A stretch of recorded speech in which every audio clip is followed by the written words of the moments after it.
All right, let's preview the Tampa Bay Buccaneers taking on the Philadelphia Eagles. Probably should maybe mention right off the bat, I am a Buccaneers fan, so maybe there will be a bit of a bias coming through from that perspective.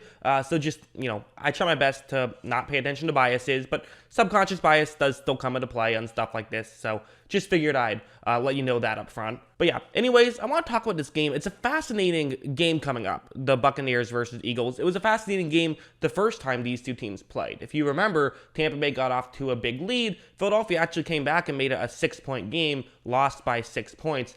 So maybe a little bit closer than people might remember. Let's look at the box score. Always like doing this, and also should mention, in this video, we're going to be talking about the Buccaneers offense and how it will attack the Philadelphia Eagles defense.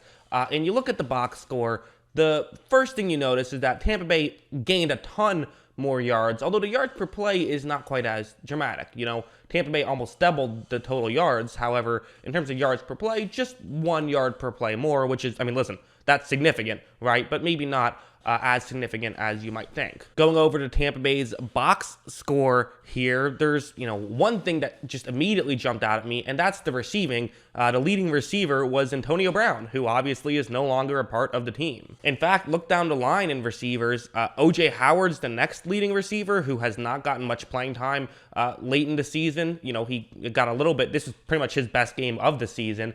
You also have Leonard Fournette, who has been injured, will maybe be back for this game, but still, there's a question there. Chris Godwin, who's out for the season, and then Mike Evans is finally there as someone who we know should get significant playing time in this one, and he only had 2 catches for 27 yards. So it'll have to be different guys getting the ball this time. You look at Brady's numbers, they're fine. Nothing spectacular, nothing horrible either. Fine numbers. And for the running game, I actually think that the numbers are a bit misleading here. We'll get into that in a second. I thought this was a really good Leonard Fournette game, in fact, even though the 3.7 yards per carry isn't particularly high. Now let's go over to, this is everyone's Pro Football Focus grade from that game. So Antonio Brown, not just the leading receiver, but the leading Pro Football Focus grade for Tampa Bay. That's interesting. What you're then going to see is a lot of offensive linemen, Ali Marpet, Ryan Jensen, Tristan Wirfs, even Josh Wells, who got 16 snaps, graded very well. You have Leonard Fournette at the 6th spot. Again, this was a big Fournette game. O.J. Howard is at 7, and then Brady sort of in the middle there. You look towards the bottom, you got guys like Mike Evans and Cameron Brate, who they might be the guys that Tampa Bay are relying on a bit in this game, and they didn't play particularly fantastic the first time these two teams played each other. Meanwhile, for the Eagles defense, it's fascinating to look at this. I think, towards the bottom of the list, you're going to see a lot of defensive linemen, which, and just front 7 guys in general, which makes some sense, right? If Tampa Bay's offensive line was having a good day, that probably means the defensive line wasn't having a great day. But over at the top, you got Avonte Maddox had a big day the first time these two teams played. Ronnie McLeod had a big day when these two teams played. So I think there's some pretty interesting stuff to look at, in the pre-film watching. But let's get into watching the film. Obviously, this is the best way to really learn what happened in this game and what we can take away and what we can't take away. Because, again, has to be mentioned, Tampa Bay is just such a different team now. Both these teams are really different. Philadelphia maybe more schematically, and Tampa Bay more just talent-wise. There's a lot of guys on their roster in this game that are not currently either available or on the roster heading into wildcard weekend. But anyways, let's start off with something like this. So this is a lot of what Philadelphia likes to do, is play sort of this cover 2 zone, which is good. It's actually a coverage that has given Tampa Bay some trouble this year. This is, not too dissimilar from what the Saints like to do to Tampa Bay. There's, typically more of I would say cover 2 man than cover 2 zone. But this kind of stuff can give Tampa Bay trouble. This is what Washington did to give them trouble. However, Tampa Bay was not horrible in this one.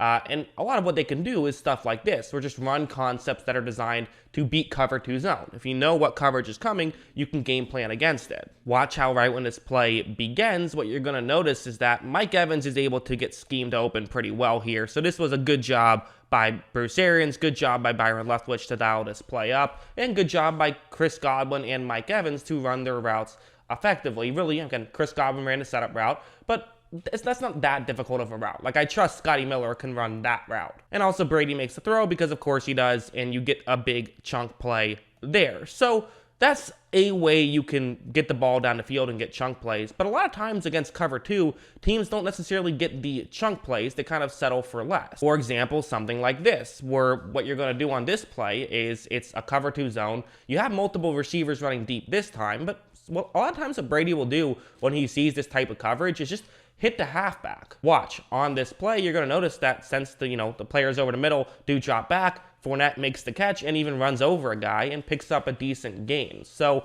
this is what I mean when I say this was a pretty big Leonard Fournette game. It was. Obviously, that was, most known in the rushing game, but it was also in the passing game. Again, as I mentioned, he was high up there on the passing totals in the box score.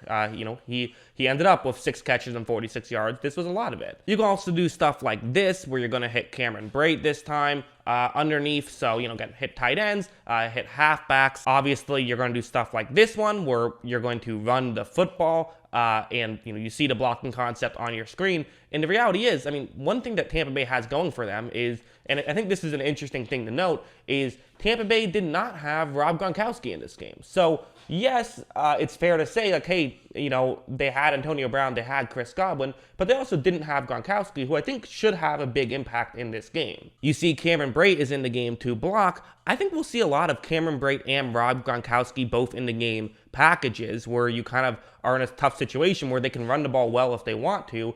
And the flip side, those are two guys who can receive really well on top of it. Brate's more of a receiver than a blocker, but, that's why you have Gronkowski in there. As you see, you can run the football and pick up a decent gain right here. So I do expect that kind of stuff to happen. And I feel like a lot of why Fournette's yardage totals don't look as impressive is, A, there were some goal line plays where the most you can get is 1 yard on that play, and also there was a bit of time at the end where they were just killing the clock. The opposing team knew that a run was coming, whereas this time they obviously do not. We're going to see some screen passes. There's no denying that, like something like this where it's going to be a halfback screen, and look at what Leonard Fournette is going to do in open space. So again, Fournette was awesome in this game, and you're going to need Fournette to have some success, and if he's not having success, you need a halfback to have some success. There's been talk about maybe Giovanni Bernard could be back for Tampa Bay. That might be the guy. Maybe Le'Veon Bell. As crazy as it sounds, he's actually played his role pretty decently. He's clearly just a role player at this point in his career, but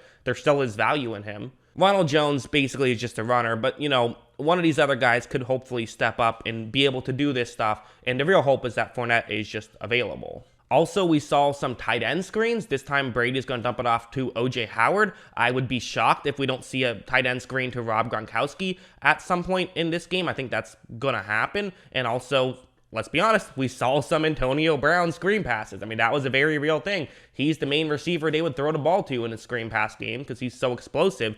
Probably, won't be him unless him and Bruce Arians are going to all of a sudden become friends again. Don't see that happening. Which would mean if you want to do these screen passes, which again are good ways to kind of, if you want to methodically move down the field, which they probably will, although this one wasn't against cover 2, but if still that's the logic they want to do, you might see some screen passes to like a Scotty Miller who can, move with the best of them. So, okay, final prediction time. The first game, they scored 28 points on 12 possessions, which is 2.3 points per drive. However, it's worth noting 2 of those drives were killed by the end of the half. So either the end of the first half or the end of the second half. The first drive, they didn't really have a chance to get a drive off. They only ran a couple plays. And the second drive, they actually ran like 12 plays and just kneeled out the clock at the end there. So if you think about it, you could argue it should be 2.8 points per drive or even higher than that, which would be very good. Tampa Bay scores 2.68 points per drive on the year, which is very good. Philadelphia gives up, a respectable but nothing great 2.17 points per drive on the year. And my prediction here is going to be, I'm predicting a 2.3 points per drive on 12 drive game, which would be 23 points. Now, some people might be wondering, this feels a bit low, right? Basically, I'm saying it's going to be the same as last time, but last time there were 2 drives that were kind of fluky, and really, you should argue it's higher than 2.3 points per drive. If you split the difference between what Tampa Bay scores on the year and what what Philadelphia gives up on the year, it'd probably be closer to 2.4 points per drive. But here's my logic behind it really is I think Tampa Bay is going to have some struggles with the other receivers that they have now. A lot of why you didn't see too many Mike Evans highlights was there weren't many in this game. I mean, quite frankly, Philadelphia did a good job at playing Mike Evans. In fact, I actually think that if I'm Philadelphia, I might go in there and play a good amount of man coverage because I think that you might have an opportunity to be able to just man up against these guys, which again means Tampa Bay is going to have to methodically move down the field. They're going to have to run the football a good amount. They're going to run these screen passes, and the more plays you have to run, the more things can go wrong. So I kind of like this matchup from Philadelphia's perspective, and I think they might do a better job than people realize. Now, it's still Tampa Bay. They still have an elite offensive line. If Fournette is there, he's actually had a really good season this year. He's actually looked like the guy who was at LSU this year. It's pretty remarkable. And you still do have, a lot of good tight ends, Tom Brady, Mike Evans, and even some role players in the receiving corps who can do some good stuff. So that's why I still think that they'll be all right.